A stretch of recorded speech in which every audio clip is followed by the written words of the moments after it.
Call this council meeting to order. We are now back in open session. If I could have Councillor Bodnar and Hoyle move that council rise and reconvene from closed session at 6:35 p.m. with report 4.1 approval of closed session minutes. A, that the following closed session minutes be approved. Special council meeting closed session June 23rd, 2026. 4.2 staff reports. That report 2026-107 be received. That staff follow the direction provided in closed session in accordance with the Municipal Act. D, that staff follow the direction provided in closed session in accordance with the Municipal Act. E, that the report 2026-114 be received. That staff follow the direction provided in closed session in accordance with the Municipal Act. And F, that the report 2026-111 be received, and that staff follow the direction provided in closed session in accordance with the Municipal Act. All in favor? That's carried. At this time, if you are able, please rise for our national anthem, followed by our land acknowledgement. O Canada, our home and native land, true patriot love in all of its command, car ton bras s'est porté l'épée, il s'est porté la croix. Ton histoire est une épopée des plus brillants exploits. God keep our land glorious and free. Oh Canada, we stand on guard for thee. Oh Canada, we stand on guard for thee. The Niagara region is situated on treaty land. This land is steeped in the rich history of the First Nations such as the Hattaway-Wendourok, the Haudenosaunee, and the Anishinaabe, including the Mississaugas of the Credit First Nation. There are many First Nations, Métis, and Inuit people from across Turtle Island that live and work in Niagara today. The city of Port Colborne stands with all Indigenous people, past and present, in promoting the wise stewardship of the lands on which we live. Item 8 and 9, proclamations and presentations. There are none this evening. We have one delegation, Fiona Barr. Is Fiona here? So if Fiona wants to come up to the microphone, you have 10 minutes. And when you get there, there'll be a red button on the speaker microphone, bottom right there.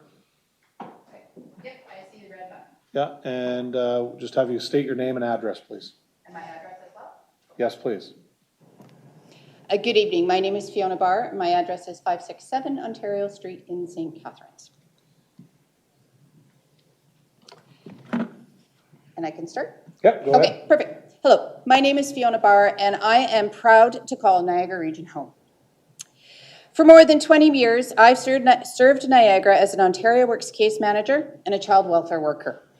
My job is to help to look out for our neighbours and to make sure that government resources are there for people who need them. In that spirit, I'm here today to speak about Council's decision to explore the establishment of a municipal services corporation in Port Colborne.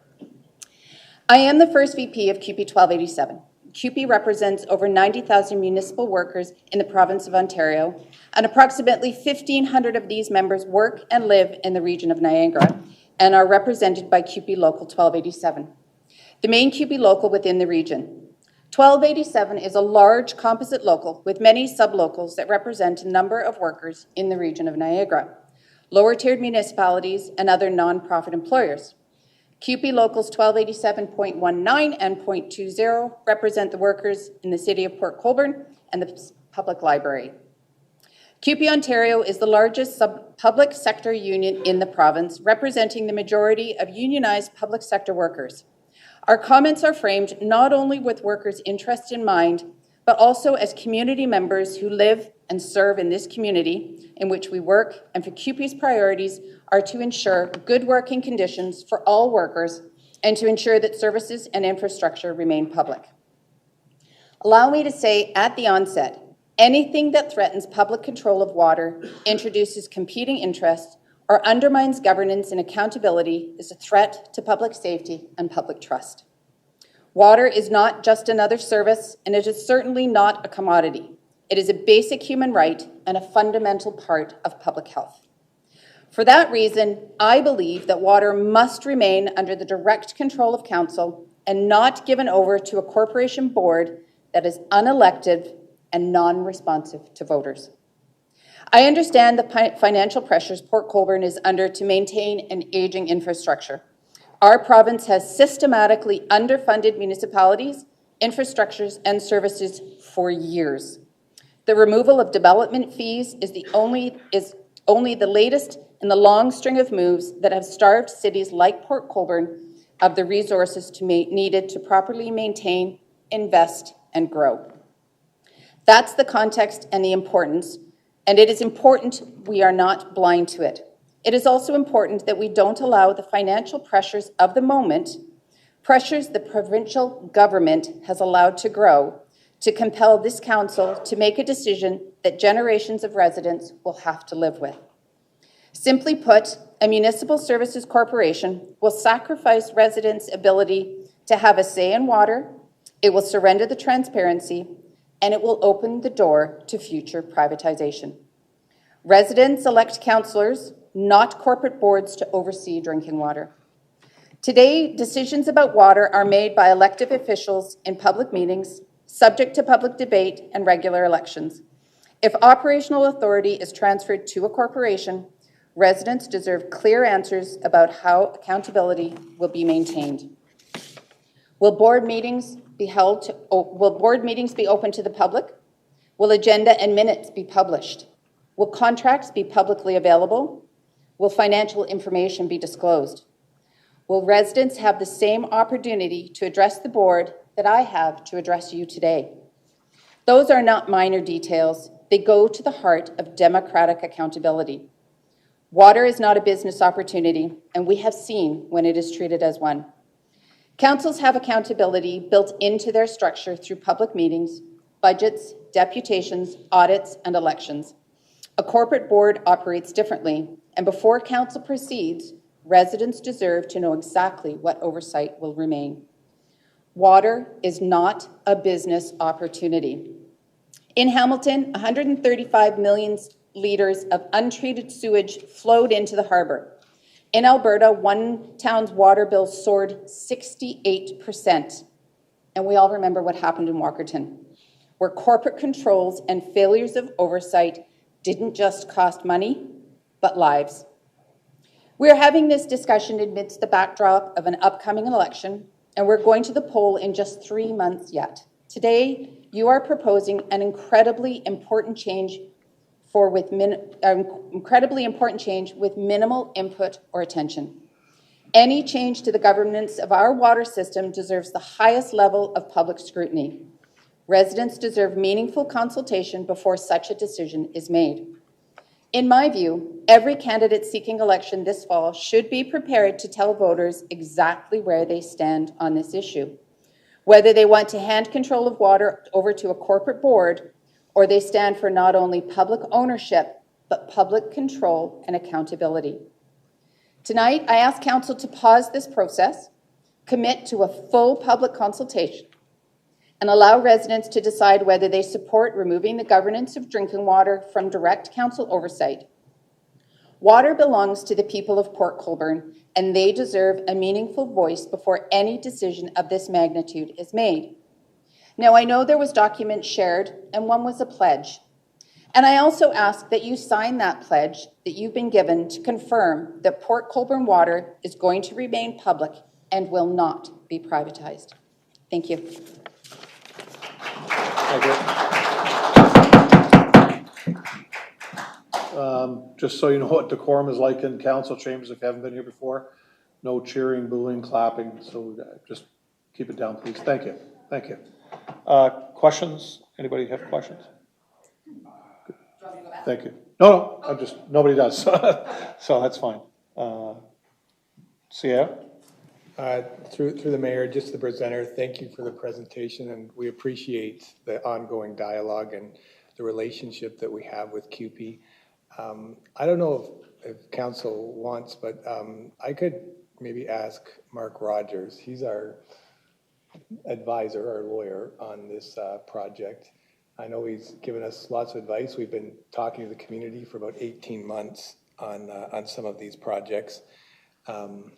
Maybe we could invite Mark up. He might just want to share a couple thoughts on the whole MSC structure and the public nature of it just one last time. I know he's given 2 other presentations at this council and to the community, but maybe a couple comments. Okay, thank you. Mark?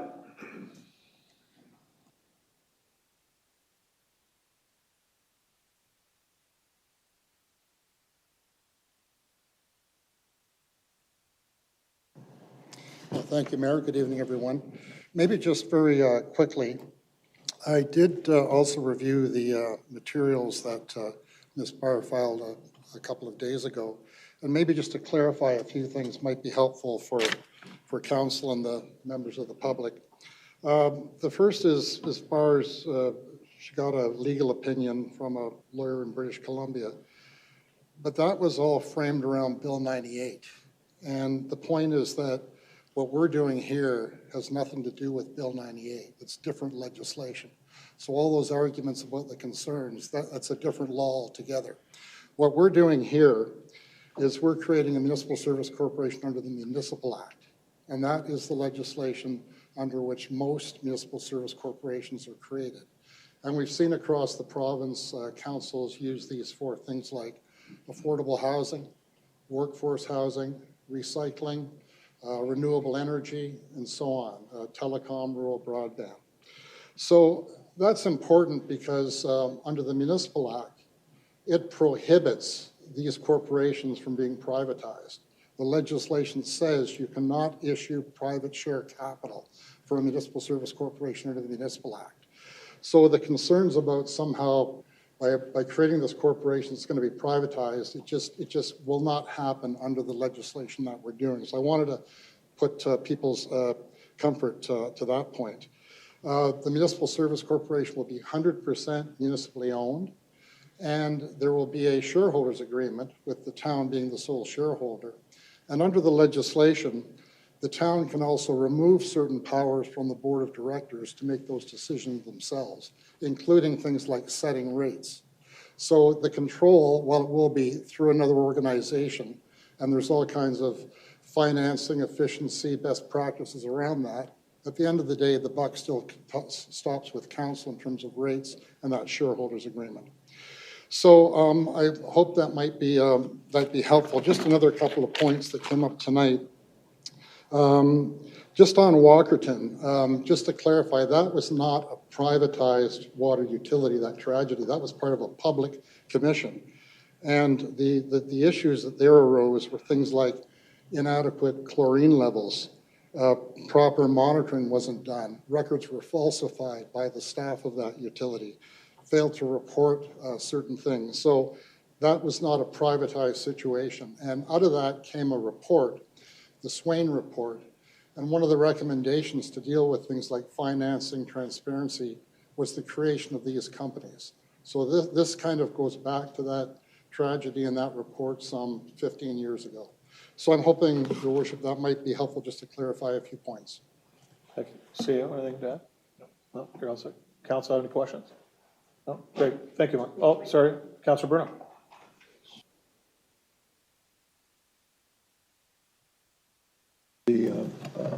Mr. Rogers, just the question of council right now is ultimately responsible and liable for the quality of water in the city of Port Colborne. We're under that mandate, we take an oath and all of that. With the court sort of running the day-to-day, is that mandate changed?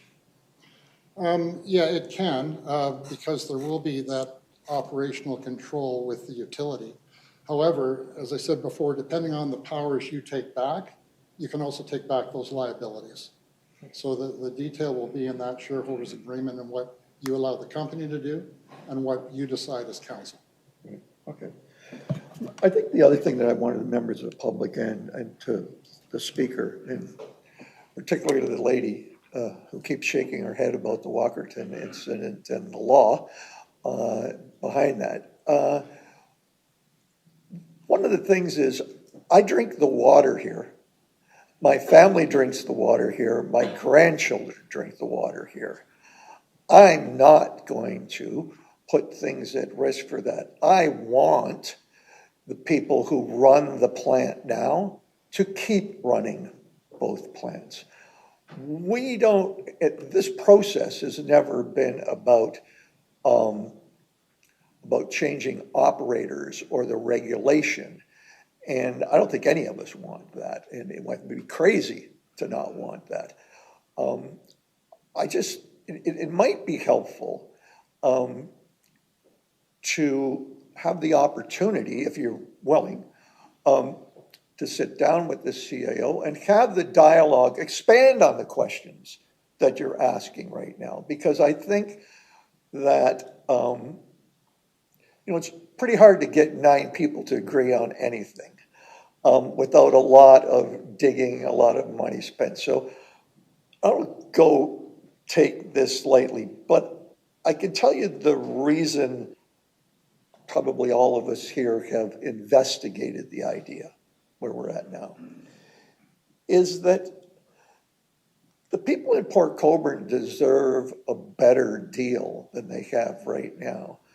The infrastructure issue is we're paying more than it costs to run the pipes and water treatment plant because it's based on a theory of per liter.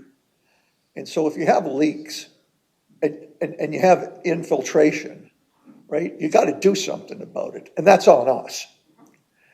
And it would be on this court. But I can tell you that we can't get all the information on the infrastructure that's not ours. Like we're trying to find out, are the trunk mains from the region leaking? Is the water reservoir at Bartok, does it leak? Does the line under the canal leak? Those are regional assets that we've been asking for years to get. As small a burg as we are, we CTV every line. We can tell you where the leaks are and everything. The region can't give us information on that stuff. And if they give us that information so that we can look at it, but secondly, if they work with us, we can do better together and still have public water and safe drinking water. But we just don't want to overpay. We'd rather put that money back into the system. And so the problem isn't with the operators and the workers. They all do good work. They're there every day. They don't come into work to say, how can I do a bad job today? I mean, I've talked to retired guys from there. They think things can be done better. And it doesn't have to be cheaper.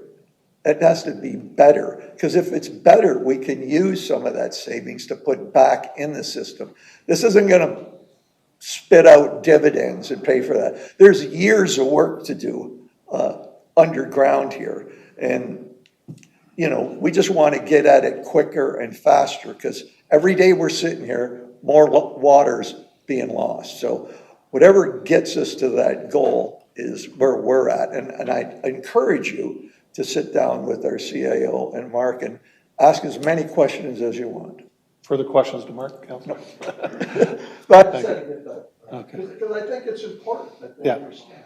Further questions to Mark? Okay, thank you, Mark. Can I ask a question? Can I respond? No, Okay. thank you. Thank you. It's our procedural bylaw, people. Okay, on to the mayor's report. So a new chapter has begun in Port Colborne, and we congratulate Piccadilly Books and Coffee on their grand opening. We're very excited to welcome this charming new bookstore and coffee shop to our community. Whether you're searching for your next great read or stopping in for a delicious cup of coffee, be sure to check them out and show your support. And they're located at 218 West Street in downtown Port Colborne. And get ready for an evening of smooth sailing hits presented by Asahi Kase Battery Separator Canada. The community concert series continues this coming Friday, July 17th, as the Yacht Rock Show brings all your favorite soft rock classics from the 70s and 80s to H.H. Noel Lakeview Park Bandshell. From feel-good sing-alongs to laid-back summer vibes, it's the perfect soundtrack for a night by the lake. This week's concert is proudly sponsored by Splashtown Water Parks. Admission is free with a non-perishable food or cash donation for Port Cares. And the fun starts at 6 p.m. Come early to enjoy our mini supper market, outdoor games, and family-friendly activities before the music begins at 7 p.m. And we're looking at the following food vendors attending this Friday: Lake House Decor and Gift Store Popcorn Stand, The Smokin' Buddha, LeMay's Meats, Rollin' in de Sweet, Domino's, Wildwood Food Company, H.H. Noel Lakeview Park Bandshell. Bring your lawn chair or blanket and enjoy another unforgettable summer evening on our waterfront. And a fantastic weekend is approaching for the cardboard boat races at Sugarloaf Marina. And a big thank you to everyone who came out to cheer on our creative crews and talented paddlers. Congratulations to all this year's participants for making the second annual event another incredible success. We can't wait to do it again all next year. Great news for Niagara. The Niagara, Ontario Health Team is pleased to recognize the important investments being made by the Ontario Ministry of Health and Ontario Health to support 5 primary care projects across the Niagara region. These projects reflect what is possible when lead organizations, primary care providers, community health partners, and system partners work together with a shared goal: helping more people connect to timely, team-based primary care closer to home. Congratulations to all of the lead and partnering organizations involved in this important work. This is a meaningful step forward for primary care across Niagara. So congratulations to Bridges CHC in partnership with Welland McMaster Family Health Team. They were part of a South Niagara proposal receiving $4,750,300 to attach approximately 9,000 people in South Niagara to primary care and provide access to interprofessional primary health care for all residents of Fort Erie, Port Colborne, and Wainfleet. We are grateful the provincial government recognizes the importance of people receiving the right care by the right provider at the right time in their community. Port Colborne's connection to the marine industry runs deep. Our community has been built around the Welland Canal, skilled trades, and the people and businesses that keep vessels moving through the Great Lakes. This $8 million investment in Allied Marine and Industrial reinforces Port Colborne's position as a leader in Ontario's marine industry, while creating opportunities for future generations to build rewarding careers right here in our community. The city is proud to support Allied Marine and Industrial and celebrate this funding through the Ontario Shipbuilding Grant Program, a significant investment in Port Colborne's future. Port Colborne residents are invited to help shape the future of their community by participating in upcoming public engagement initiatives for the city's new official plan. An official plan is a long-term planning document that guides how a municipality manages land use, community growth, infrastructure, and environmental protection. Port Colborne's new official plan will guide planning and development decisions in the community through to 2056. Building on feedback received during the first round of public engagement in February 2026, the city is continuing the progress with more opportunities for residents to get involved. Upcoming engagement sessions will allow residents to meet with city staff, ask questions, share feedback, and help ensure the plan reflects the priorities and values of the community. Residents are encouraged to attend upcoming open houses at the Valley Health and Wellness Center, Thursday, July 16th from 2 to 6 p.m., Wednesday, July 22nd from 3 to 7 p.m. Port Colborne's new official plan will reflect recent changes to provincial planning policies, which place greater decision-making responsibility at the municipal level. The city remains dedicated to incorporating feedback from our community while ensuring the plan aligns with the 2024 provincial planning statement. We ask you to learn more about Port Colborne's new official plan by visiting www.portcolborne.ca/new official plan. And this concludes my report. Any questions, Council? On to our regional councillor, Councillor Badaway. Thank you, Mr. Mayor. I guess the presentation that we heard and the comments and the questions that followed is a perfect segue into the comments that I want to make today with regard to servicing, and of course, the expected review that's happening at both levels of government, being the municipal and the regional levels. And Mr. Mayor, I don't want to talk about and give an, I guess, opinion on the outcomes that I would expect based on my experience after spending some time here, as well as at the federal level. I'm not going to talk about the city subsidizing other municipalities like the bigger ones in any regard, in any service, including water, wastewater, and the money lost that can otherwise be, as Councillor Bruno mentioned, reinvested into our own system and accruing over time a balance that we would expect would bring down rates as well as fund more work as it relates to the growth of the community. I'm not going to talk about that. What I do want to talk about, Mr. Mayor, is and respond to is a regional report that hit our desks today at Public Works, Regional Report CAO 12, 2026. And following this report presented to the Public Works Committee this morning and will be presented to Council in a few weeks, at the region, I am calling into question Niagara's the Niagara region's commitment to a collaborative Niagara-wide review of municipal governance and service delivery involving all 12 municipalities and the regional municipality of Niagara. The purpose of this process, Mr. Mayor, should be to objectively evaluate where, in fact, municipal services are best delivered across this region, including not only regional government, but all 12 municipalities, considering the full range of governance and service delivery options that are available to all of you, us. The review should be guided by principles of efficiency, of effectiveness, value for taxpayers, accountability, and long-term sustainability, rather than by predetermined outcomes, including the delivery of services at any one of the two levels of municipal government here in the Niagara region. A comprehensive, evidence-based review will in fact determine the most appropriate service delivery models for Niagara. And there's many options out there, one of which was discussed this evening. By working together, Regional Council and the 12 local municipalities will ensure that any recommendations that are developed through a transparent, collaborative process and are in the best interests of all Niagara residents. And isn't that, in fact, our responsibility? Is to make decisions that are in the best interests of our residents. For example, Regional Report CAO 12, 2026 clearly states that Niagara's water and wastewater system functions as an integrated regional utility and that governance decisions should be considered from a Niagara-wide perspective.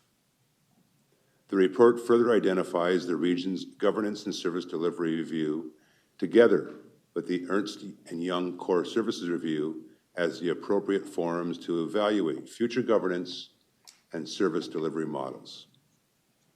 However, what it doesn't identify, and should, is that the reviews must take into consideration all 12 municipalities. A Niagara whole-of-government approach to ensure optimizing the delivery of all municipal services. This is 2026. It's not 1971. And it's time that we break out of that box and take the blinders off and take into consideration all the options that are available to us to ensure that we optimize the delivery of those services. Members of council, from my experience, and I've been around for a while, from my experience with all levels of government, this is in fact the approach that I support, and I'm sure that you do as well. Convening a Niagara-wide comprehensive and objective review that evaluates all, and I mean all, reasonable governance options. Accordingly, the Niagara-wide review should include an objective evaluation of the current regional service delivery model alongside alternative governance and service delivery models, and done so with all 12 municipalities, not in isolation.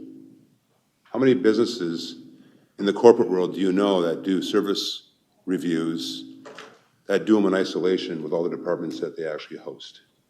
They don't. They don't. They do them together to then ensure optimization, efficiency, effectiveness, and bottom line value to the customer, to the client, to the ratepayer, to the taxpayer. Assessment of the financial, operational, regulatory, governance, and customer impacts associated with each individual option.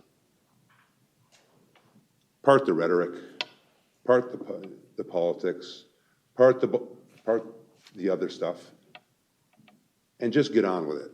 Be good at the business of government, not trying to be good at the business of politics. That has to be recognized, especially at the regional level.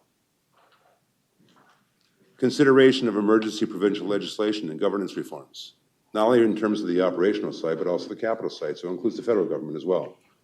Have high expectations, put the pressure on both levels of government. You deserve it, we deserve it.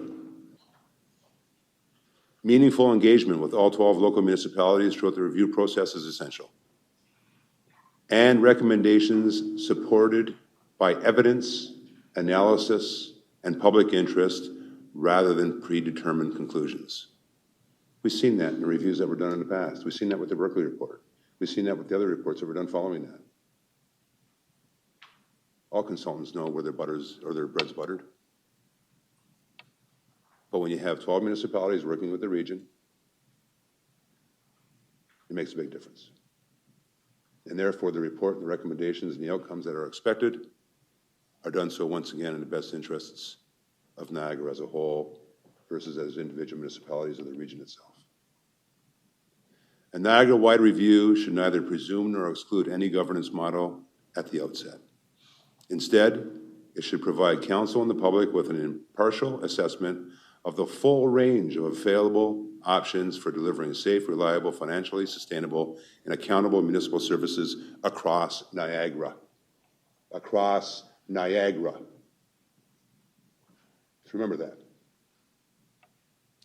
The rationale presented in Regional Report CAO 1226 establishes an important expectation. If municipality-specific reviews are deferred in favor of a Niagara-wide process, then that regional process must genuinely and transparently examine all viable governance options. Period. Only through a complete and objective review can the region fulfill its stated commitment to evidence-based decision-making and ensure that the future governance decisions are made in the best interest of all Niagara municipalities and their respective residents. In that context, the City of Port Colborne considers it, and we made this very clear today at Public Works, both the mayor and I, unacceptable that the region is proposing to discontinue its participation in the city's municipally and the municipality itself specific exploration of alternative governance and service delivery models where regional infrastructure is involved. And that can be everything. And that can be anything. It could be water and wastewater. It could be roads. It could be community services, public health. The list goes on. Where better are these services delivered? Do we know that? No. And the only way we can find that out and make sure that those services are optimized is by doing this review together with all 12 municipalities. Anything otherwise is simply unacceptable. While the region has indicated that governance and all the options contained within this review should be evaluated through a Niagara-wide process, and the continued participation in Port Colborne's review would not prejudice the outcome of that broader exercise, what's the holdup? You can't talk out of both sides of your mouth. You can't suck and blow. Rather, it should contribute valuable analysis, local knowledge, and practical insights, which comes from this chamber. It comes from you. It comes from the folks that are sitting on this table right here. Sorry, Chief. Yeah. It comes from the people that are working on all three of these floors, and it comes from the buildings beside us in our neighboring communities in Welland, Port Colborne, Thorold, Waynfleet, Pelham, Grimsby, Niagara-on-the-Lake, Niagara Falls, St. Catharines. If I'm forgetting any, I'm sorry. You get my point. That's where it comes from.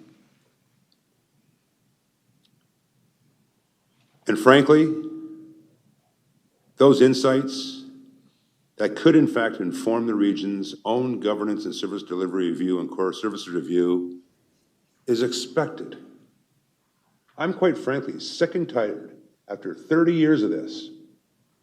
I remember when I was sitting in that seat as a mid-20-year-old having this same discussion, and then sitting in that seat 3 years later for 14 darn years having the same discussion.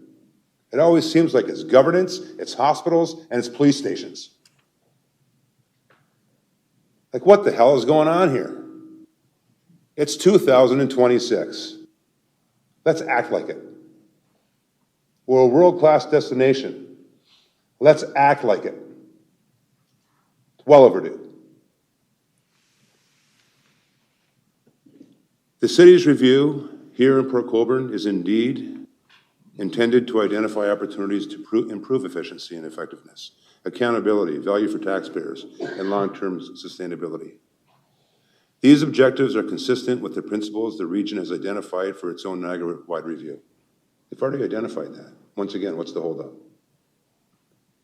Accordingly, the city believes the region should continue to participate constructively in Port Colborne's review, while simultaneously undertaking its broader Niagara-wide assessment. Simple. Very simple. To get to the outcomes that we all expect. Once again, what's the holdup?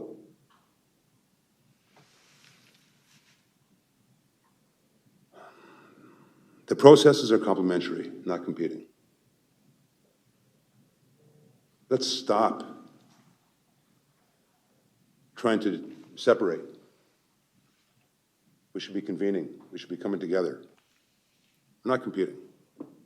And regional participation demonstrates a commitment to collaboration, transparency, and evidence-based decision-making, and ensures that the interests of the City of Port Colborne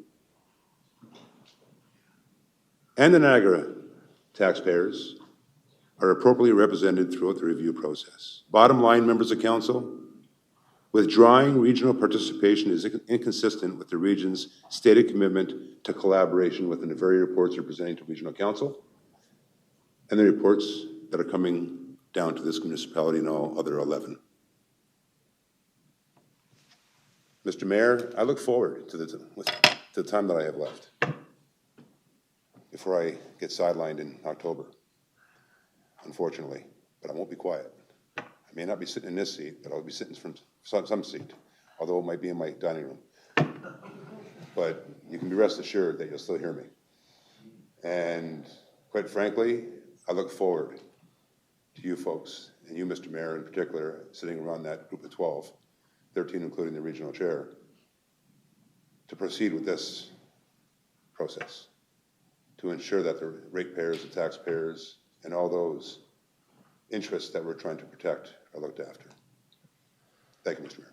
Thank you, Councillor, and it is good to see that the 12 CAOs have been meeting consistently in the last 8 months with regards to the governance issue and the servicing of how it's going to be done, how we can look at it, what are the best options to take back to the region and the 12 municipalities. So it's good to see what you talked about tonight, at least locally, is being done. I agree. We were a little taken by surprise this morning at Public Works, so it's very unfortunate. Questions for the regional councillor? Councillor Bruno. Thank you, Worship. Thank you, Regional Councillor, for that. I couldn't agree with you more. I've been around, so it's 56 years I've been around, 1970 with the region. My only concern about what you've said is in 56 years, we can't get information about stuff that's in our own community from the region. I only worry, the spirit of what you're saying is right, but I don't know that I have the patience to wait for 12 of them to come out with all the reports. I have great hope that we're going down to 12 regional councilors with the mayor and 13 with the chair.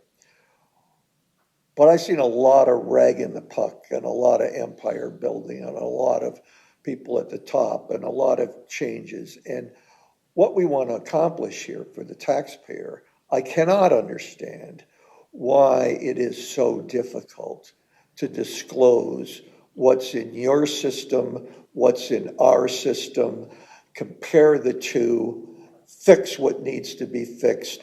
Don't charge somebody for fixing somebody else's problem. Like, this is simple stuff when it comes right down to it. And yet, this level of secrecy, we're supposed to be partners and we're supposed to represent the taxpayer. And for the life of me, this particular issue about water and wastewater, just to me, I can't even fathom what the explanation is how a little burg like Port Colborne can document every piece of pipe, pump, fitting, everything that's there.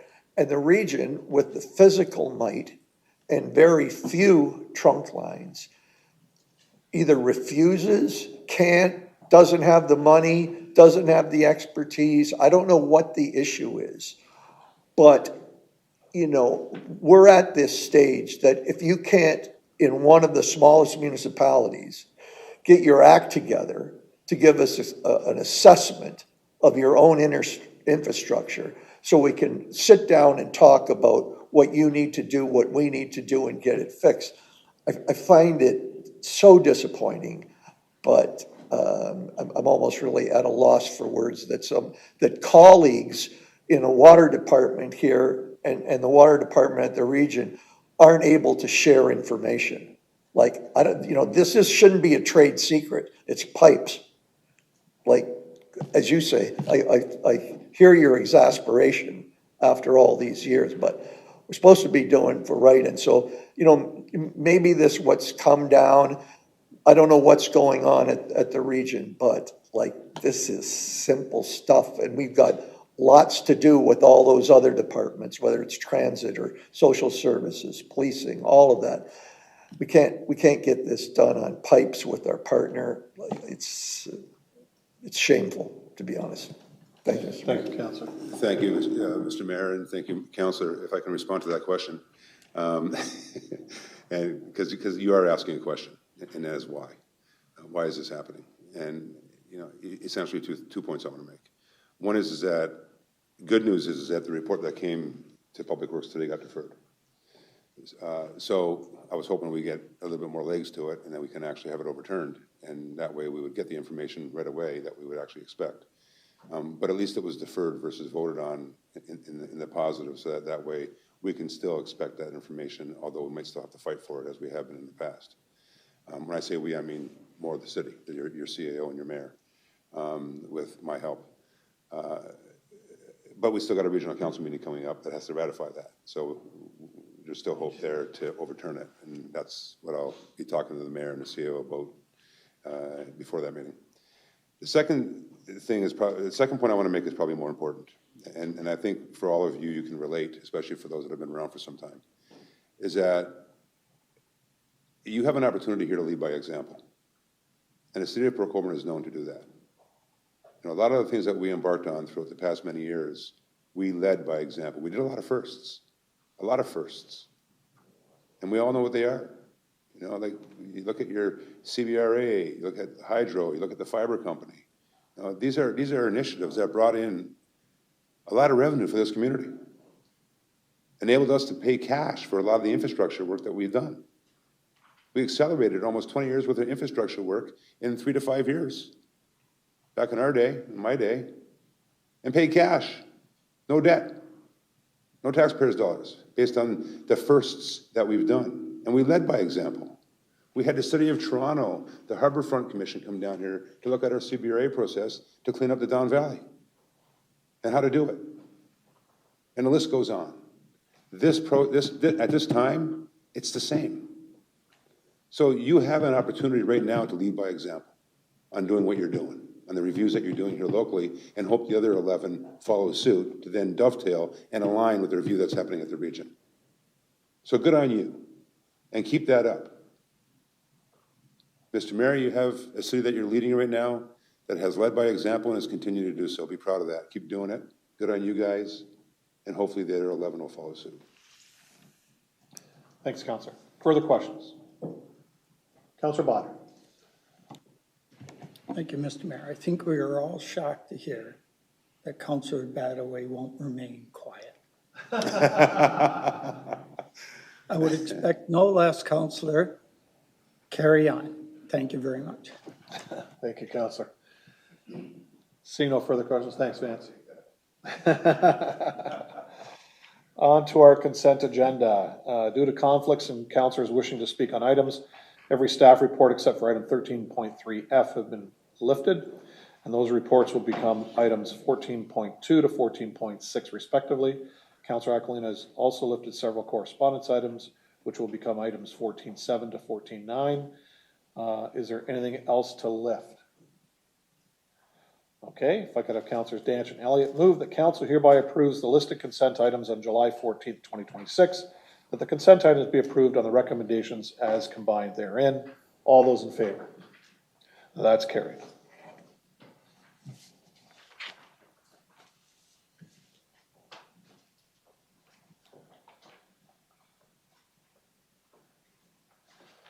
So, under items requiring separate discussion, the first one is item 14.1, establishing municipal services corporations in Port Colborne, 2026-112.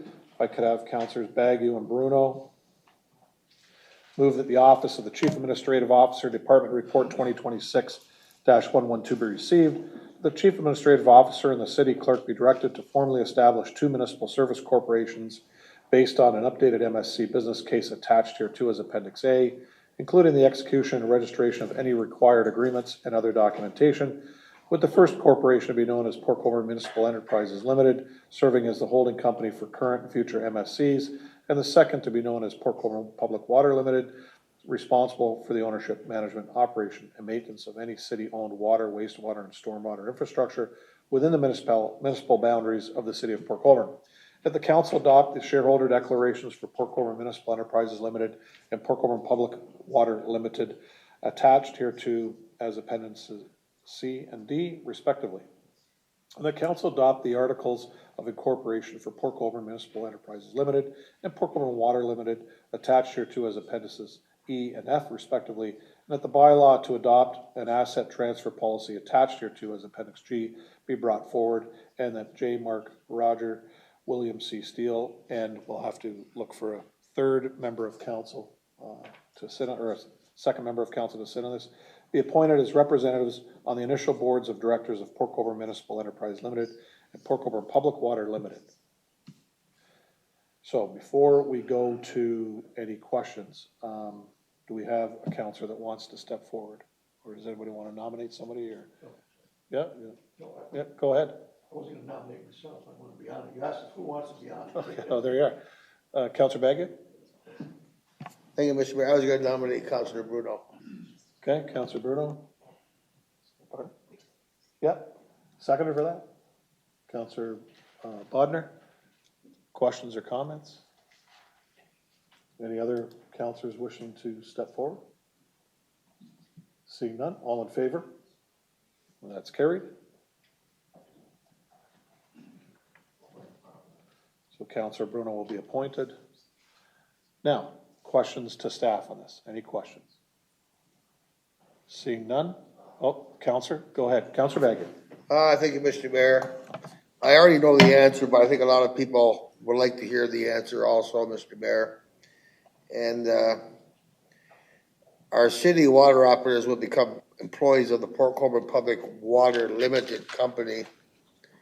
And my question is, do these Port Colborne employees still retain all the services of the city of Port Colborne as for job postings? If somebody doesn't like the water, wants to go drive a dump truck or something like that, do they still capable of transferring through our city and still work out of the same buildings they do now, still use the same vehicles they do now?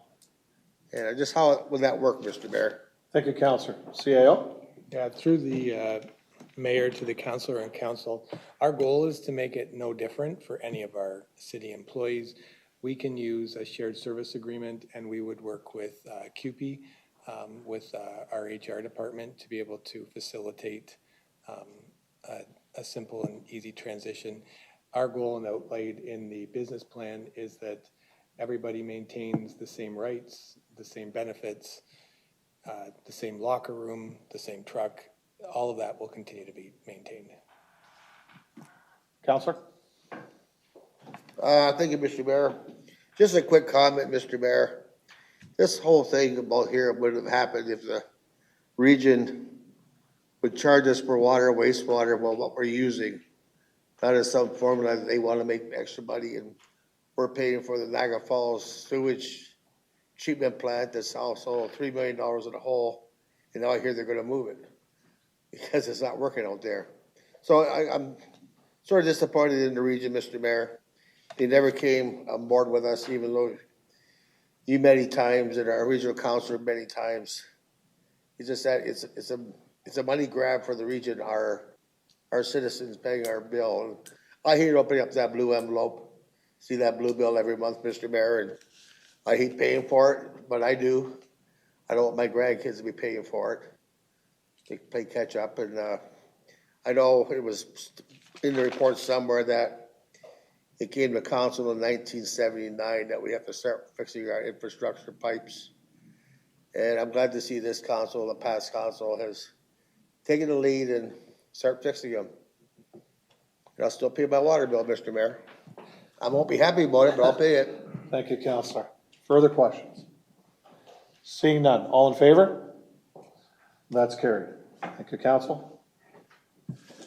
14.2 is community engagement on the development of Port Colborne's new municipal website, 2026-110. Councilor Bruno is asked to pull this, so I'll ask Councilor Bruno and Councilor Aquilina to move it, that the Communications Department report 2026-110 be received.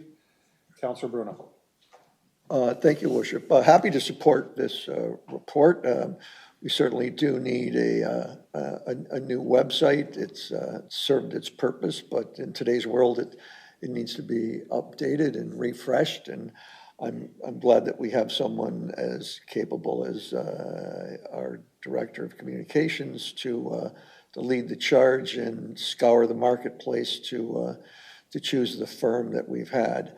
I had a particular issue, and I know I'm raising this evening, this report, because I want to congratulate comm staff and everyone involved in, again, being open-minded about listening to citizens' concerns, businesses' concerns, doing a survey, all the input, the open houses, all of that to try and get all of our services to be inclusive of everyone. And so one of the things that I had pestered the director about was what is now called Cyber Impact, which is a firm and a platform, I guess, that's going to help allow citizens to stay abreast with everything that's happening at City Hall through joining the newsletter to getting the council agenda. It'll come in your inbox. You won't be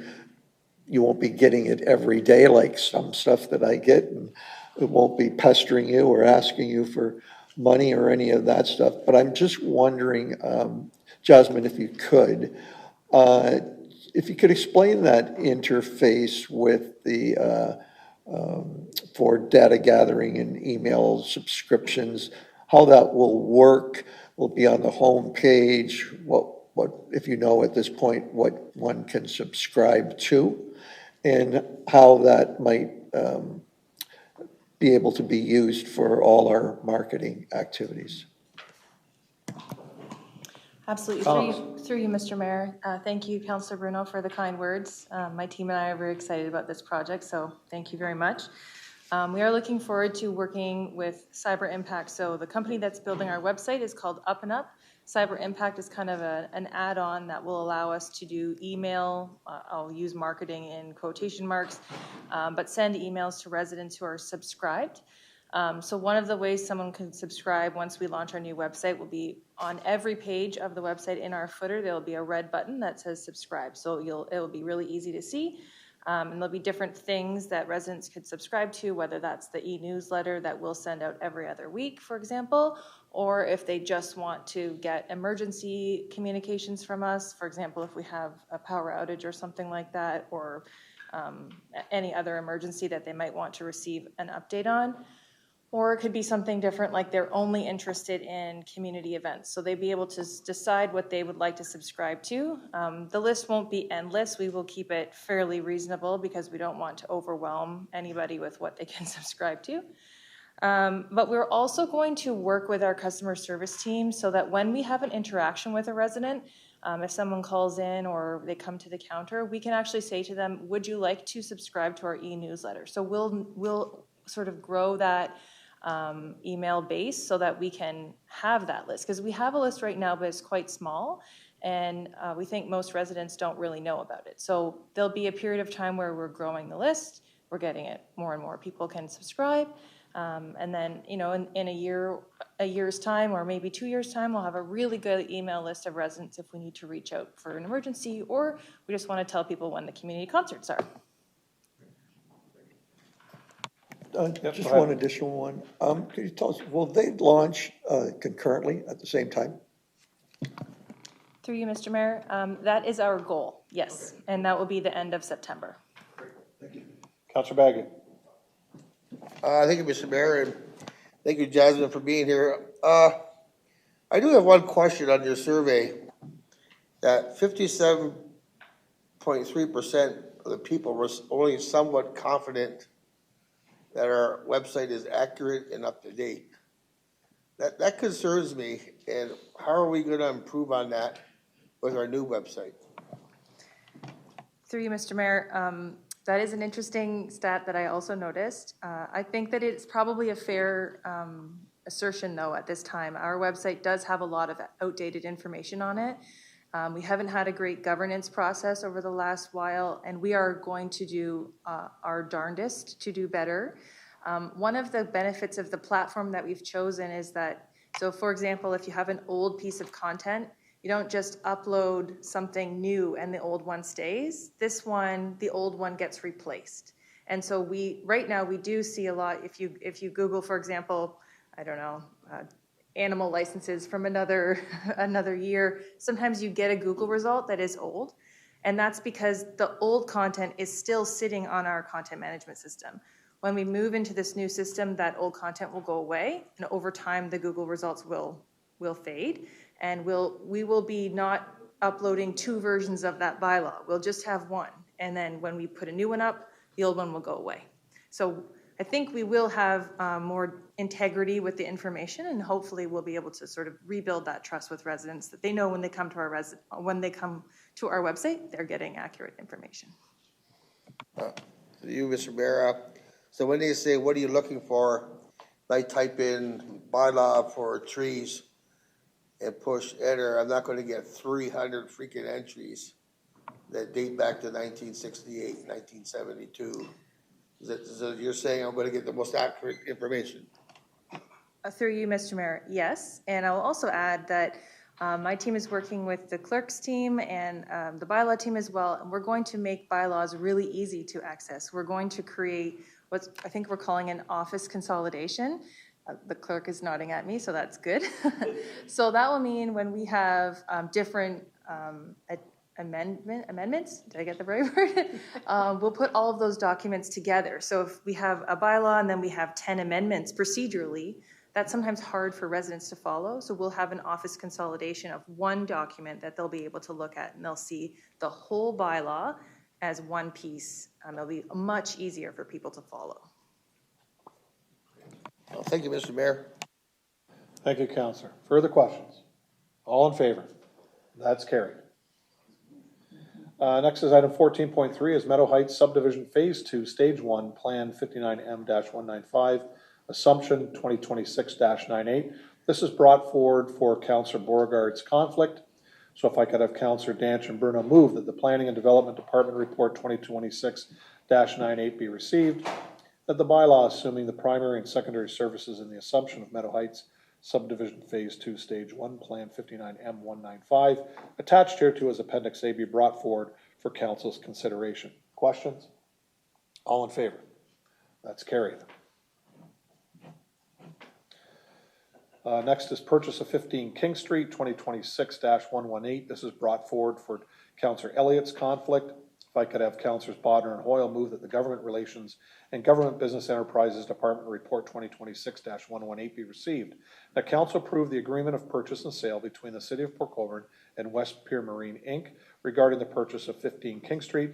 That the Mayor and City Clerk be authorized to execute the agreement of purchase and sale by law and other documentation required to complete this transaction.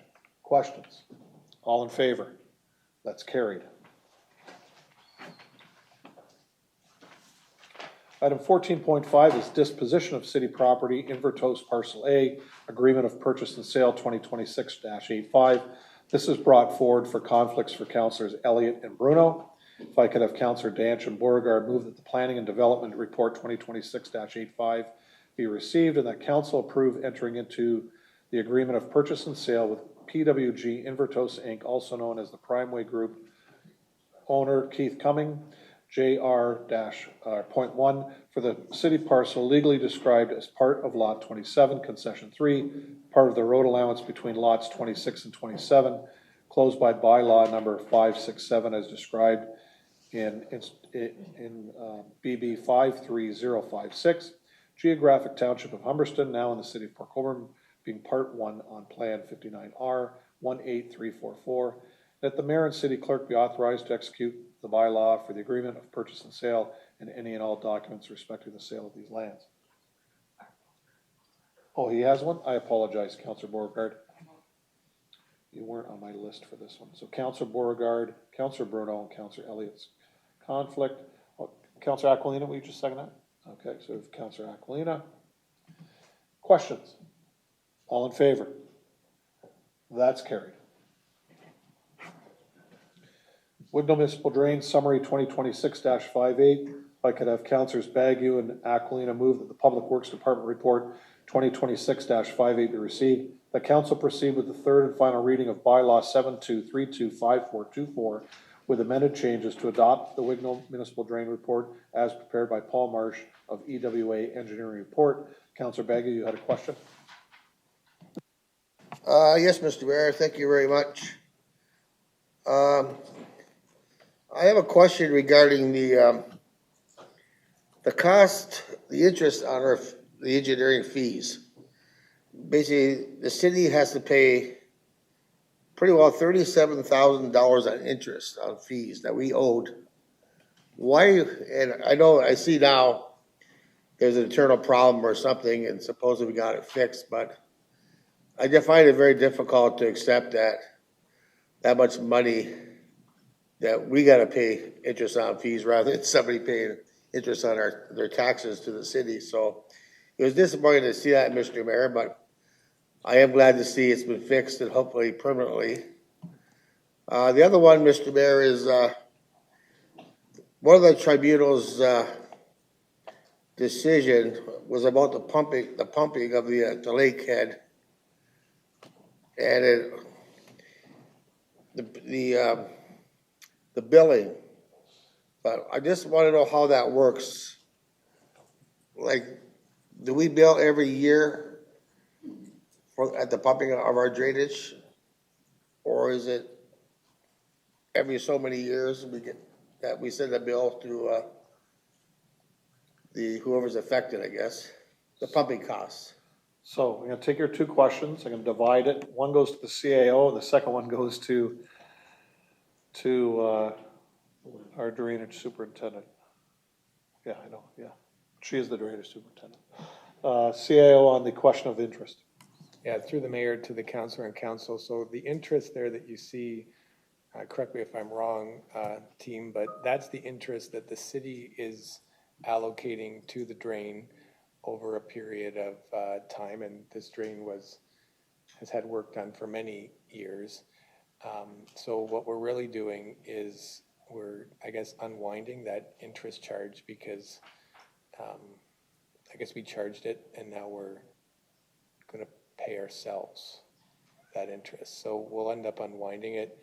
And it's a function of the fact if when you read the payment here is part of the payment, I guess, is being transferred back to the city because of a guidance that we were given. Okay. And on question 2, or if anything to add to question 1? No, I have nothing, well, maybe, no, I have nothing more to add to question 1 through you, Mr. Mayor. So, yes, as of 3 years ago, I believe, we have started billing all of our drainage works for maintenance yearly. Those drainage works come before you in usually January, February, March, following the year of their maintenance, and the amounts are added to the final tax bill before they're sent out in June. So whatever works, whatever maintenance works were done in 2026 were added to the final tax bill of 2027. To you, Mr. Mayor, and if somebody sold their property before they got the bill, what happens to our fee? So in years past, we used to accumulate years and years of maintenance before it was worth mailing out an invoice. And that was a really big issue because people would purchase and, well, this was done 6-8 years ago, why didn't they pay it? So now that we're doing it yearly, we've really narrowed that window of people moving and not paying who was living there at the time. There are still opportunities where some of those are missed through drainage compliance letters. I believe that's the term. We hope to catch many of those. So people will let us know that they're purchasing. Legal will let them know that we're purchasing. And the amounts will be transferred between the old owner and the new owner. It's not paid internally until we add it to the final tax bill. Through you, Mr. Mayor, I'd just like to thank the drain people. You guys are doing an awesome job. And it's not a job I would ever take. And I see the reports and I just shake my head. And you have a lot more patience than I do, Mr. Mayor. So thanks again. Thank you, Councilor. Councilor Beauregard? Through your worship, to staff. I see that there's quite a bit of changes that were brought by the tribunal's decision.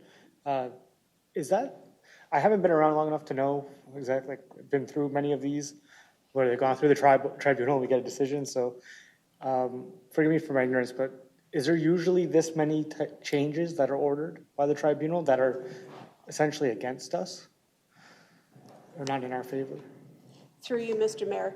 The Wignall Drain was, I'm going to call it a special project. It started in 2002. There were 3 different engineers that worked on this project before we finally got a completed report.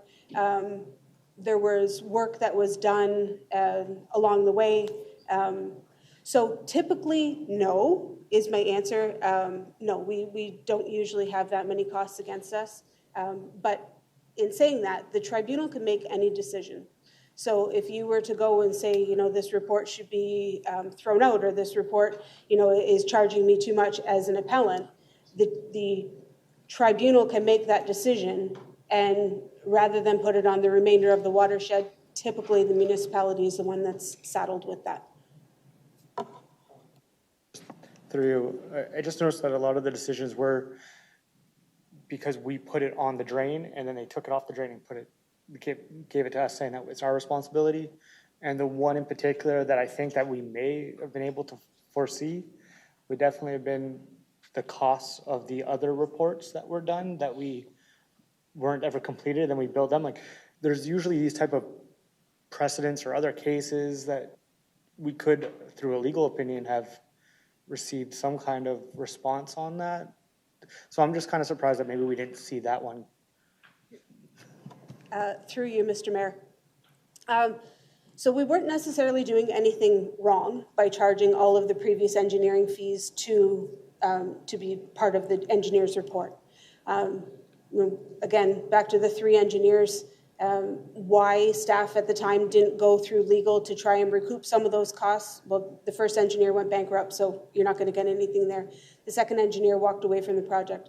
There was a lot of work that was done. The third engineer did use a lot of that work, reviewed everything, which was great detail. But every engineer has a different way of doing things. So there were parts of what the previous engineers did, he used, and there were parts that he didn't. So to not include those costs wouldn't necessarily be a great way of running drains, because then we can just go and do whatever we want and, well, just pay to the city. Well, it's not the city that is using it, it's that particular watershed that is going to be using that report.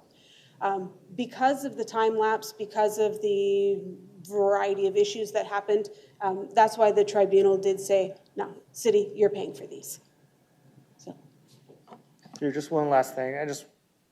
Because we've had a couple, I believe a couple come in, like a couple of drains that we've assessed and have gone through the process with, as I think in this council, which I'm not sure if it was this particular drain. I don't remember all the drains.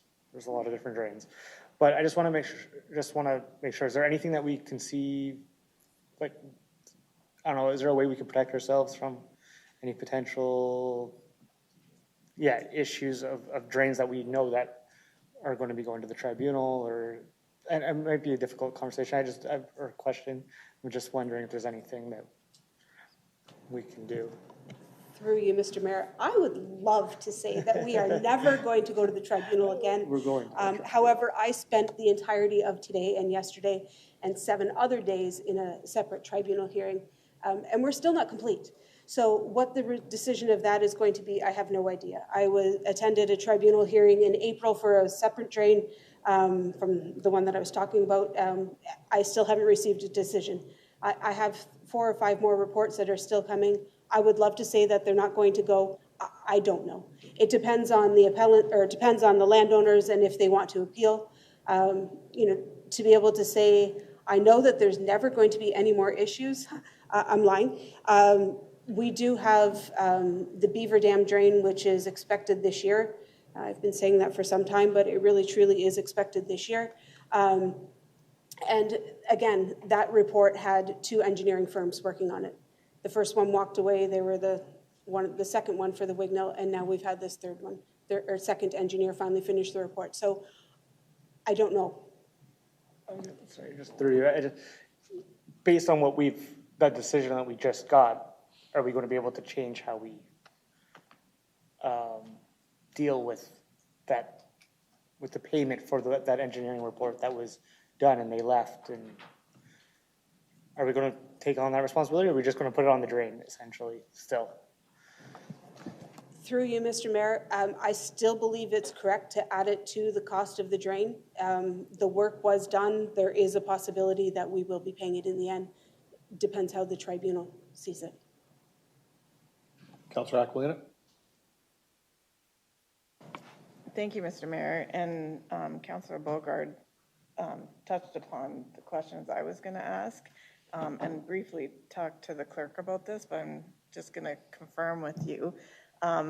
My questions were along the same sentiments about precedent setting with this tribunal and the decisions that they made. From what I was gathering through the clerk is that each tribunal is comprised of separate bodies, and so each tribunal renders their own decisions and doesn't necessarily carry on to each tribunal hearing, if that's correct. So through you, Mr. Mayor, yes, so each tribunal is separate from each other. Sometimes there is 1 or 2 members. The tribunal is always made up of 3. A lawyer is typically the chair. They might have a lawyer who also farms, or just a farmer, as a second member. And a third member is typically a retired drainage engineer. So there's only so many of those in the province that want to partake in the fun activities that they are. So sometimes they are multiple. For example, the Point Abino drain and the current Oil Mill Creek drain. Don McNulty is the retired engineer. He's been on both. But the other two parties were different. So it's kind of a guess of who we're going to get. Now, in saying that, all tribunal decisions across the province for municipal drains are held on a particular website, CanLI, and they will sometimes say, well, in this particular case we did this, in this particular case we did this, so we're sticking with that same, setting the precedents. It's not always guaranteed. They, again, depending on the panel, they can make any decision they want. Right, so basically, because it's for all of Ontario, like, it's not like a decision's made by one tribunal and then it's like broadcast to all municipalities that this is the process to follow. It's individual to the drain and to the circumstances, right? Through you, Mr. Mayor, yes, it is individual circumstances. There's, every drain would have different appellants. Every appellant would have different concerns. One appellant may be concerned about trees, another appellant is concerned about the loss of right-of-way or whatever the case may be. So although they are all municipal drains and at the end of the day it's just a ditch, there's always different concerns. Thank you, Councillor. Councillor Bodnar. Thank you, Mr. Mayor. Through you to our drainage superintendent. Are you telling me the Oil Mill Creek is still going on? Okay. So just back to this drain we're talking about, the Wignell. We did try through a quarter revision, or we actually did take some of those costs off of those engineering reports and put them on the city, but we didn't take them all off, and I don't believe we could have taken them all off at that time. But we recognized that it didn't seem quite right. So we did take some of the charges off and put on municipality, not the people on the drain. And can you just remind us, Alana, of who pays for that tribunal? That, like, who pays the cost of that? Through you, Mr. Mayor, the tribunal is paid, I believe, through the province. Any engineering time or my time is not charged against the drain, but any engineering time that is spent is added to the cost of the drainage report. So I imagine Mr. Marsh was there for the entire 7 days plus of this oil mill for a number of hours a day. I know I suffered through the first 5 days of it. But anyways, so that could be considerable costs that the people on the drain pay. Am I correct? Yeah. Through you, Mr. Mayor, yes, that is correct. Not only the days spent there, the preparation days for it as well. Right. And we've been through, well, you had the Point Avenue drain and a few other ones. Can you give us a cost on one of those? What might have been charged to the people on the drain? Have you got something that you could ballpark? Through you, Mr. Mayor, we had legal involved in one of the projects because I was not comfortable going up against another lawyer. And the legal fees for that were $50,000. The engineering fees for the preparation for the time itself at the hearing and then further amending of the report afterwards was close to, I think it was $24,000. So an additional $70,000 that would not have been included. And although there were a significant amount of costs that were removed, there's still more costs added. So on that one, there could have been $60,000 of costs removed and $70,000 cost to get to that decision for the people on the drain. So it's not an insignificant amount. And I don't want to go on a rant, but sometimes on those, I'm not sure who advised the person to actually take it to the tribunal, where it may have been able to be settled between you, our engineer, and everything, and it wouldn't have had to go to that tribunal. Some you couldn't make that decision on, but there are some that took probably 2 or 3 days of that time. So I'm just saying it isn't a small cost. And I don't know whether people know that when they think they will just go there and not like what they're charged. So just throwing it out there. Not really a question, more of a rant. Thank you. Thanks, Counselor. Further questions? All in favor? That's carried.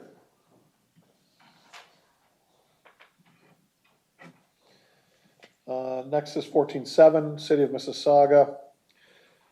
Provincial review of benchmarking funding formulas and length of stay standards for emergency shelters serving women and children experiencing intimate partner violence.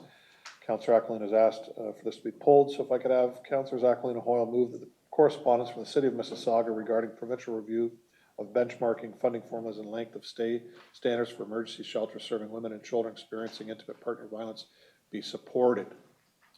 Any comments or questions, Councillor? I know that the city of Port Colborne doesn't have shelters, but I think this is something that's important to support for our neighboring municipalities who, house our residents at those shelters. So. Yeah, if we can add clerk to make sure that the region of Niagara gets this, because they look after the majority of shelters. Okay. Anything further? All in favor? That's carried. Next is 14.8, Town of Caledon, provincial support funding and coordinated plans to combat tick-borne diseases. Again, Councillor Aquilina has asked to pull this item. If I could have Councillors Aquilina and Elliott move that the correspondence for the Town of Caledon, provincial support funding and coordinated plans to combat tick-borne diseases be supported. Councillor Aquilina? Again, it's just, it's very predominant in this area. I personally know people who are suffering from Lyme disease, specifically from ticks. So any movement would be appreciated going forward. Okay, thank you. Further questions? All in favor? That's carried. Item 14.9 is Tay Valley Township reinstating the requirements for compliance with the Freedom of Information and Protection of Privacy Act. Councillor Aquilina has asked to pull this. If I could have Councillors Aquilina and Beauregard move that the correspondence from Tay Valley Township reinstating the requirements for compliance with the Freedom of Information and Protection of Privacy Act be supported. Councillor, can I ask you a favor on this one? Can we refer this to staff? Only because I don't think many of us, or all of us here, know exactly how this affects Port Colborne. So if we could have maybe staff come back with a report, would that be fine? Would you agree to that? The seconder, would you agree to that? I think we just need more context in how Port Colborne is really affected by this. Councillor, you're fine with that? Yep. So referral to staff to come back? Okay. We'll go to the CAO, and the CAO can divvy it out. Is that fine, CAO? Through the clerk's office? With the clerk's office? With the clerk's office. Yes. Exactly. Thank you, Madam Clerk. Exactly. Okay. All those in favor to refer back to staff? Thank you, Council.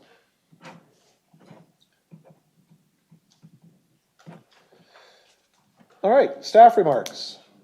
Madam Clerk. Nothing this evening, thank you. Thank you. Fire Chief. Mr. Mayor, nothing new from fire, thank you. Mr. Long. Mr. Mayor, nothing new, thank you very much. Mr. Hatch. Mayor, no, thank you very much. Ms. Piezel-Graham. Thank you, Mr. Mayor. I don't have anything more today. Ms. Murray. I don't have anything either, thank you. Any other staff here that we don't have? Steve, oh, there we are. Steve. Yes, thank you, Your Worship. I just had one notification today that we wanted to let council and the public know about. It's that Welland Street will be closed from Main Street East to Clally Street East tomorrow, July 15th. So new asphalt can be laid. This will include a closure at the middle bridge as the paving will be taking place in front of it. Thank you. Thank you, Mr. Shapowski. Mr. CAO. Through the mayor to council, I'll like our director of public works will break the streak, add a couple comments. First is just that if you look at the calendar, it's posted on the website, there's a special meeting of council for August 11th. We originally didn't have a council meeting scheduled there, but we recommended to put a council meeting there. We had a big agenda today, and there's some items, including the health action plan, that's going to come to that council meeting. We were originally planning to bring the health action plan to today's meeting, but that ultimately, we thought it best to move it because of the health announcement. We wanted to have a chance to speak with some of the providers that received that funding, just to make sure everything was still in alignment. So August 11th for that. And just for the team, just a big thank you in advance. We are in countdown mode for Canal Days and looking forward to have a great time with the community and welcome so many people to this awesome community soon. Thank you, Mr. CAO. Councilor's remarks. Councilor Aquilino. Thank you, Mr. Mayor. First, I'd like to thank staff, particularly Public Works, Curtis, for a lot of questions that I've sent his way that he's helped me out with. The other thing I wanted to bring up was the Nickel Beach report. Fully support, and I think it was well overdue. And I'm only mentioning it because I think some people still have confusion over Nickel Beach, Port Colborne residents particularly. So the beach is free to everybody to attend. What the fee is for parking. Port Colborne residents can park in Zone 2 and Zone 3 for free with a participate pass, which can be obtained in person, which the clerk and I witnessed the other day. It took about 3 minutes for it to be issued. I just recently found out that it can be done online. Having it mailed is a little longer to obtain it, but it's still an option, so you don't have to even leave your house to get it. But what I wanted to speak about, because I believe that Nickel Beach is a self-sustaining entity of ours, and I was hoping that the CAO could explain how that funding comes. I believe it comes from parking, and I've spoken to the CAO a few times about the inconsistencies with what somebody going on the honk app to pay for parking, and then if they didn't do that, that the penalty previous to this report really had no impact on them doing it. So I'm hoping this deters that and moves forward. But if the CAO could explain the funding. Thank you. CAO. Yeah, through the mayor to the councilor and council. First, thank you to the councilor who might have had an inside track to understand how some of the beach components worked. And so the recommendation to move forward and to the rec team to do that, I really appreciate that. With respect to Nickel Beach, we do set up Nickel Beach. 2/3 is paid for by parking and 1/3 is paid for by the residents and businesses of Port Colborne on their property tax. We leave it as a self-sustaining entity, even though it's only 2/3 self-sustaining. And our goal there, we leave it there because there is this, when you look out longer term, there is the potential to move it into full self-sustaining. We don't want to give up hope on that option. But a couple of things we have to watch with that is just what we do charge for parking to make sure it's consistent with other locations, to make sure we can still honor the participate pass. So if you live in Port Colborne and show your address, you can get the participate pass, park for free. But also some of the issue is just the capacity of parking. And capacity of parking is interesting because we had our busiest day on, I think it was Canada Day. It might have been back to the bridge. Like there was that many people that parked and came to Nickel Beach that day. It was one of probably the busiest places in Niagara. People might not have thought of that, but it was busy, and we can see that from our app and our activity there. So it might be something that as we go forward is how do we continue to find new and alternative parking locations so everybody's not pushing back into the community, because we've had a couple days already where that's happened, and it's people have been nice about it, but we know that that's not something that everybody's looking forward to, having those finding the balance is, and it's always finding the balance, but 2/3, 1/3, that's what we're doing right now, and we've left it as self-sustaining to keep an eye on, trying to move it towards more self-sustaining if possible. Thank you. Sia, further? No, I think there was maybe some misconception that people just automatically thought because they lived in Port Colborne that they could just park for free without a pass. And,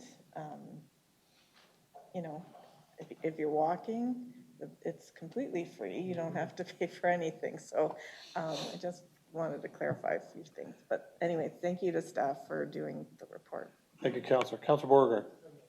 Councillor Baggett. Thank you, Mr. Mayor. What item I have for Steve, I guess, we have been in contact. I've had complaints about the promenade along the canal from Sugarloaf to Clarence. I'm referring to his bicycle riding and the scooters. And for people walking, a couple elderly people walking were almost whacked by younger people on bicycles. So I did contact actually a lot of people because I didn't know where to go. And Public Works pretty well answered my question. But I still don't have an answer on, do we have a bylaw? Is it against the rules to ride on the promenade with a bicycle and scooter? Is there an actual bylaw? Do we need a bylaw? Public Works said they're going to put up signage, no bike riding, but I just don't know what the rule is. And nobody answered my question, is there a bylaw or do we need a bylaw? We leave that with staff to get back to you on that? Perfect, thank you. Anything else? Councillor Bruno. Thanks. I have a few tonight. I think Steve, through you to the Director of Public Works. Steve, I think certainly Councillor Danch and I had dealt with some complaints on the island from the 12 businesses there when Main Street was closed down to fix the Weir rail crossing. My question is, if you go over that crossing today, it feels like it's worse than before it was closed to be fixed. I don't know if anybody else has had the experience going over there. Rather than a bump, it's now like a rumble, and you go over it. So I'm wondering, Steve, if you've had that complaint, if there's further investigation, did they find something out that they have to come back on? Yes, through you, Your Worship. So I noticed a little bit of that as well too. We haven't had any complaints come in about it formally, but I did notice that. We did talk to our consultants on the railroads that operate the railroads for us during that progress, and we took their advice to replace it with asphalt for the time being. What we're going to do is monitor it and see how it happens. They said with that frequent of traffic, there might be a need to rebuild that intersection or the rail at that section every 3 to 5 years or so. So we're just trying to see and evaluate how that asphalt holds up over time. It might be a case where we replace some of those concrete end panels with asphalt along the way, but to pad them up a little more too. So right now we're just in a monitoring stage, and we can keep council updated as we know more. Thank you. Okay.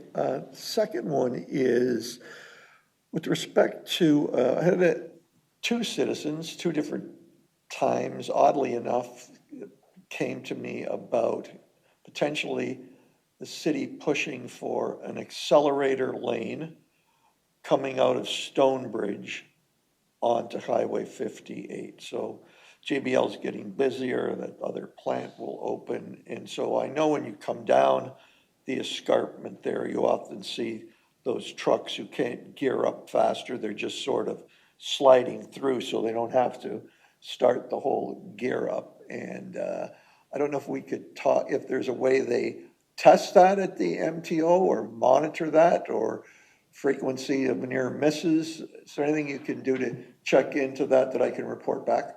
Mr. Shapowski? Yes, through your worship. What I'll do is I'll touch base with the MTO. I'll let them know about the issues that are currently being faced, and they'll be able to do a bit of an assessment to determine if there is a need. Sometimes there won't be a need right off the bat, but as traffic increases over time, there typically becomes a time when something as a lane to accelerate may be of use, especially if there's so many trucks that are using it per day. So what I'll do is I'll touch base with them, and then I can follow back up with council when we get their answer. Thank you. I've got two more. Steve, parking stall markings, not on the street, but in 3 city lots. So behind me here in Market Square, the marina, and I guess I'll call it the first part of the Vail Center, where most parking occurs. I don't know if that's on a schedule, but I can tell you that 2 out of 3 are in pretty bad shape. And I don't know if they're rotated through, but they're getting pretty bad. Mr. Shapowski? Yes, what I can do is I can look into that and find out exactly what the time is right now to renew them. I know we do have a contractor in that's painting some of the lines and the stop bars at this time. Typically, our team will go out and we'll do the line painting. So I'll check with our operations team in the morning and I'll be able to let council know. And the last one, I'm not sure who to go to with this, but maybe I'll throw it at the CAO and he can find out. It's bylaw related. So that particular Canada Day that you talked about, I happened to be over by Nickel Beach, and I went down through like Mitchell and Nickel, and I can't remember the closest street there to the beach, not Lake Road, but the first one you come out of. Anyways, there was a lot of people just bolting out of cars on those side streets.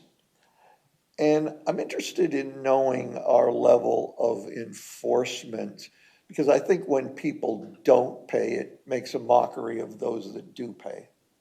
And so I'm wondering if you could find out on that busy day if there were any tickets laid there.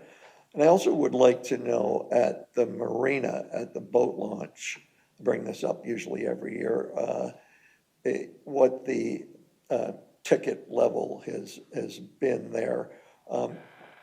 I guess I'd like to see it as a situation where we, on the marina case, where we actually are not making a mockery of the boaters who buy a boating pass and launch, park their truck there and do everything right, versus people that just come in. And if there's no ticketing going on, I mean, that can be a good thing. Everybody's bought their pass and that's the way it should go. But I would like to see if you could get a count on, and maybe they even could give you, if possible, the amount of mornings that they go there. Because I think that should be kind of one of the first stops in July and August, from my opinion. So I wonder if you could come back to me on that, Mr. CEO, through whichever department looks after that.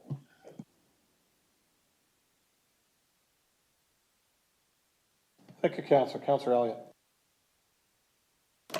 Thank you, Mayor. Just a couple of quick things. We had Steve on, so I'll go into him first. Steve, do you know if the signals are working on Main Street and Mellenby, and I guess down at King Street for the bridges when they're up, if the signals are working now that were implemented by the Seaway? Yes, through your worship. So I have seen them working. It's very interesting because as we have that closure at Mellenby tomorrow, it was on my list to check first thing in the morning to make sure that they were both working and functioning, especially if we get Mellenby and Main Street up. I think some of those signs will be extremely helpful. So it was on my list to double check just to make sure they're all operational tomorrow. I know they still are working on it and they're still monitoring some of the traffic movements that are happening over on Welland Street and Mellenby to better sync those lights up, which will happen later this summer. And Steve, King and Kalali was working today. Was it? Yeah, Okay. on the Mellenby Bridge being up. Yeah, good. Okay. So, yeah. Thanks, Steve. I guess Councillor Bruno's question about parking down at the boat launch. I understand you have to pay if you launch a boat. But if you're just going to park your car on the stone parking spot, you still have to pay? I think it's just a boat launch. Right, so if you're launching a boat, you have to pay to park. But can you just park your car on the stone portion and you don't have to pay? Okay, because I think there was some confusion on Canada Day. People were going in and couldn't figure out, I think you could tell they were taking a look like, do I have to go pay? Because it just says pay to park. Did you pay to park on the signs? And I was thinking, okay, that only means the boat launchers and not just private vehicles that are down there, I would assume. So I'll look to the CAO to correct me if I'm wrong. So, through the mayor to the councillor and council, I can also hear councillors asking the same question and maybe having different answers.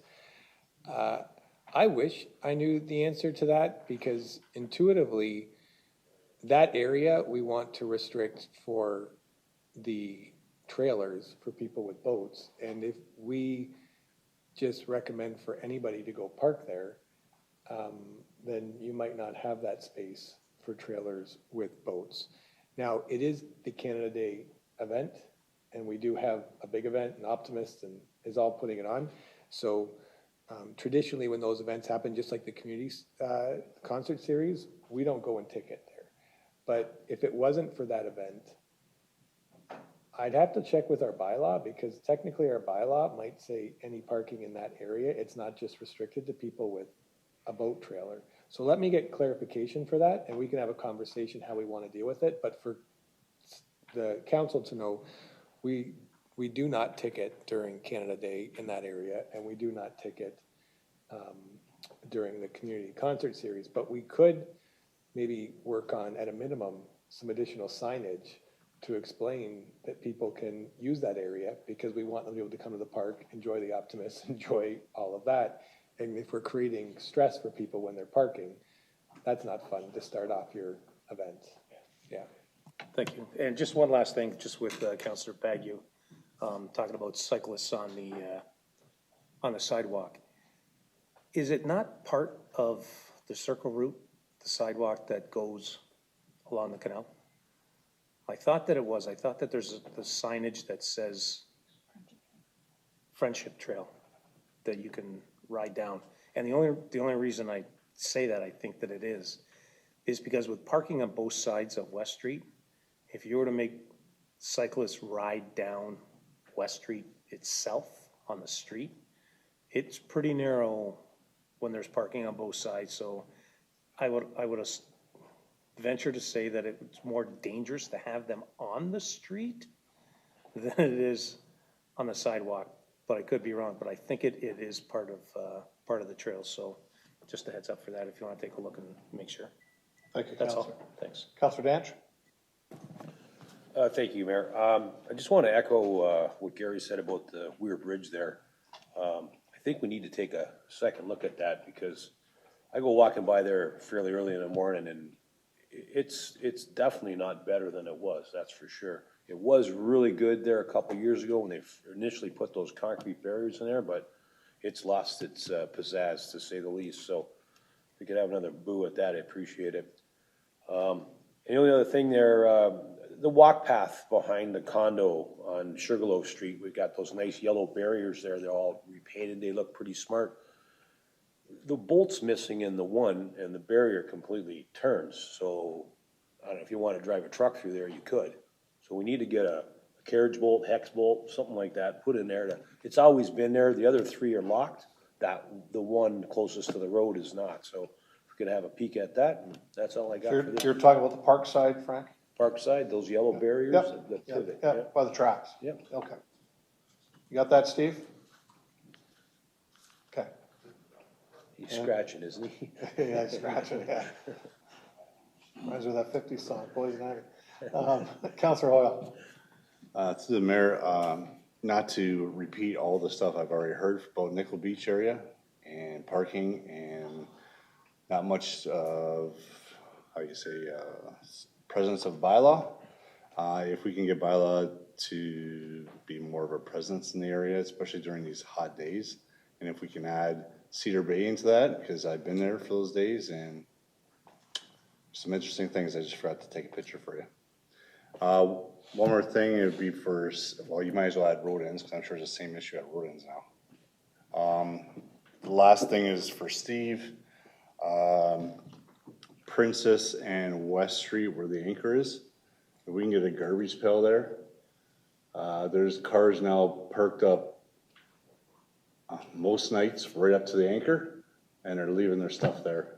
So if we can get a garbage can closer in that area, tied to the tree, obviously you have to stake it so it doesn't wander, but that would be great, because they are parking all up there and they're just leaving their mess afterwards. Thanks. Okay, you got that one, Steve? Or sorry, Steve, you got that one? Okay. Councillor Bodnar? No, nothing. Staff took care of everything. Thank you. Perfect. So, notices of motion. Councillor Bodnar, do you have a notice of motion this evening? I actually do, Mr. Mayor. Thank you. So without going into detail, because I'll do that when the motion comes forward, but I'll be bringing a notice of motion, whether it's at the next meeting or the one after, but that I'd like to have an official day, maybe two, to actually thank a farmer. And we have a number of them at the market here that work very hard to bring us fresh vegetables and fruit. And when you go there and talk to them, it's not an easy thing, and some years are very difficult, this year being one of them. Anyways, I'd just like to figure out a way that we could have a day that that we'd actually thank the farmers in the market officially. I think everybody should be doing it on their own, but I'll be bringing that forward. I look forward to seeing that, Councillor. Thank you. Thank you. Any further notices of motion? Seeing none. Okay, bylaws. We have several bylaws here with conflicts, so please pay attention.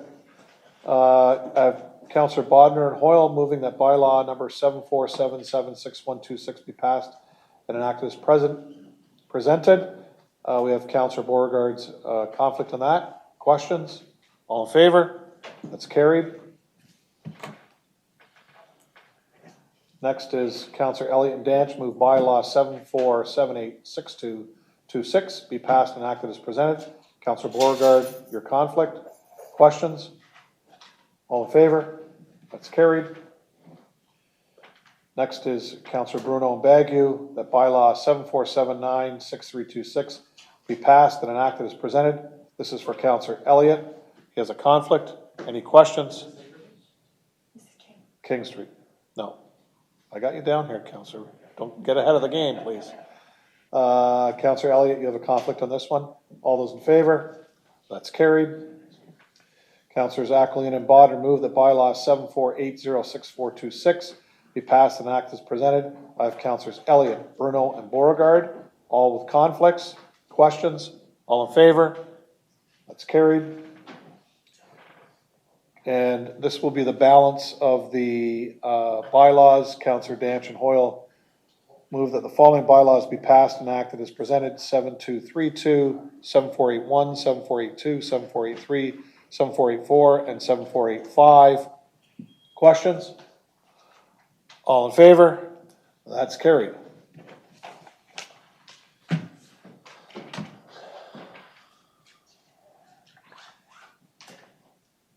All right, we thank everybody for attending this evening and those that are watching us on our WeeStream, and we are now adjourned.